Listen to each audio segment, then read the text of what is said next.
गुरु बृहस्पति की दिव्य महिमा। एक आध्यात्मिक कथा। स्वर्गलोक का प्रांगण शांत था, परंतु देवताओं के मन में गहराई से चिंता व्याप्त थी। असुरों का प्रभाव दिन ब दिन बढ़ता जा रहा था। यज्ञ विघ्नित हो रहे थे, धर्म की जड़ें हिल रही थीं।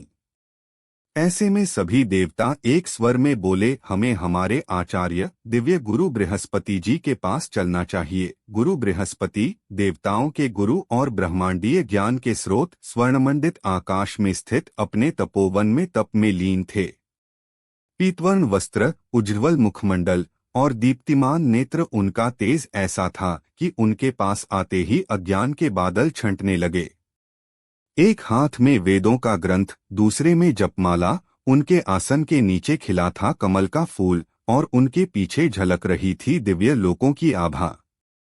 इंद्रदेव ने कहा, हे गुरुदेव, हमारा तेज क्षीण हो गया है, कृपया हमें मार्ग दिखाइए। गुरु बृहस्पति ने शांत स्वर में कहा, जब तक एकता नहीं तब तक शक्ति नहीं, जब तक संयम नहीं तब तक सफलता नहीं।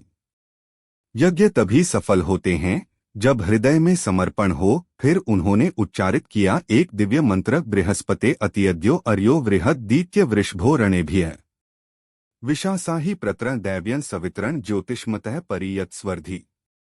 भावार्थ, हे गुरु बृहस्पति, आप महान, बुद्धिमान और युद्धों में विजयी हैं। कृपया हमें आत्मबल, ज्ञान और धर्म के प्रकाश से विभूषित करें। मंत्रोच्चारण से वातावरण में दिव्य तरंगें फैल गईं।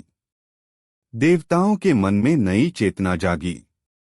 अग्नि, वरुण, यम और इंद्र सबने अपने अपने मतभेद त्याग दिए और एकता के सूत्र में बंध गए। गुरु बृहस्पति बोले, ज्ञान वही है जो नीति और धर्म को बनाए रखे।